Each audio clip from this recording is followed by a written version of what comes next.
Tuhan bersamamu. Inilah Injil Yesus Kristus menurut Markus.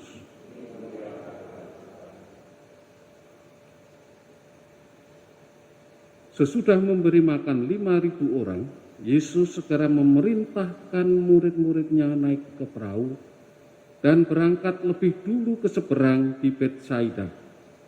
Sementara itu, ia menyuruh orang banyak pulang. Setelah berpisah dari mereka, Yesus pergi ke bukit untuk berdoa.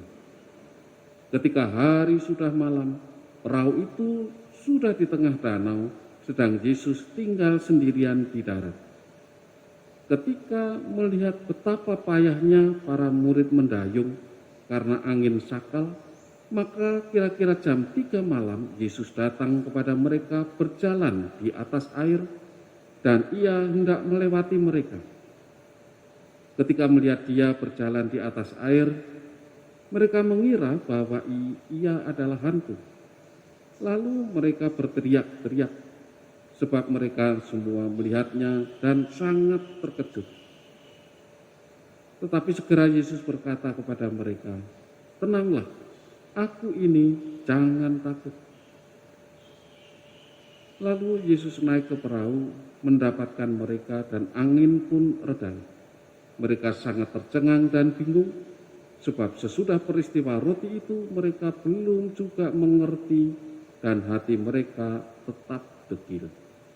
Demikianlah Injil Tuhan. Saudara-saudari yang terkasih, dalam bacaan pertama ditandaskan bahwa Allah adalah kasih. Dan kasih ini harus diperjuangkan, dihayati, diwujud nyatakan dalam kasih persaudaraan. Maka Yesus betul-betul bukan hanya mengajarkan, tapi juga memberikan teladan bagaimana menghayati, mewujudkan kasih tersebut. Maka para muridnya bukan disebut hamba, tetapi sahabat. Kamu bukan lagi hamba, tetapi sahabat. Kita semua ini sahabat Yesus. Karena kita ada dalam kasih Kristus, ada di dalam kasih Allah. Allah mengasihi kita dan diharapkan kita juga mengasihi Dia sama, yaitu kasih yang total, kasih yang penuh, yang utuh, bukan setengah-setengah.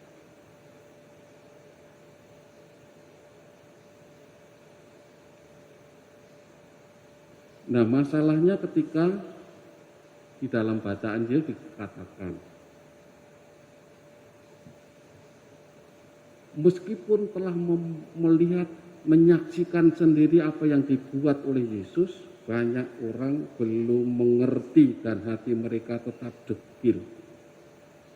Artinya mereka belum mengenal Yesus adalah wujud kasih Allah yang turun ke muka bumi ini, yang meneladankan bagaimana menghayati kasih persaudaraan itu, yang tidak rela kalau saudara-saudaranya itu dalam kelaparan, sahabat-sahabatnya itu kekurangan makan, maka ketersediaan makanan dijaga penuh oleh sahabat yang satu ini. Mereka diberi makan kenyang, bahkan bersih, bahkan sisanya masih banyak.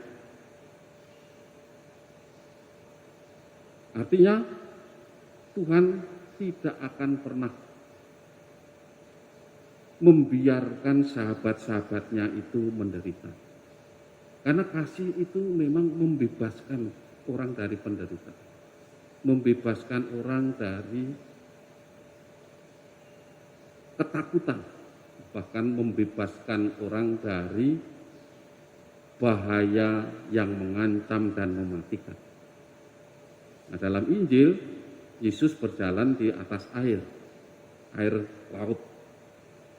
Laut itu lambang atau tempat di mana setan berada. Iblis berada itu di laut.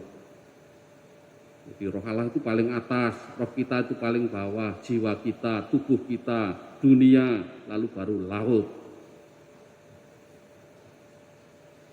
Jadi kalau Yesus nginjak-injak air laut, artinya Yesus itu menguasai kekuatan jahat manapun. Bahkan iblis pun ada dalam genggamannya. Tidak mungkin Yesus itu kalah oleh iblis. Sehingga kita tidak perlu takut. Kita tetap percaya padanya. Untuk itu kita diajak untuk semakin mengenalnya. Jangan seperti orang banyak yang masih degil hatinya tadi. Karena mereka belum mengenal. Mengenal dalam bahasa kitab suci selalu mengandung arti percaya. Pertama itu percaya, yang kedua itu mencintainya. Jadi kalau kepercayaannya tipis, juga cintanya setengah-setengah, ya tidak mungkin akan mengenal Yesus sepenuhnya, menjadi berani, mengalami pembebasan dan lain sebagainya. Maka yang perlu dilihat kembali sebesar apa cinta kita kepadanya, sebesar apa kepercayaan kita kepadanya.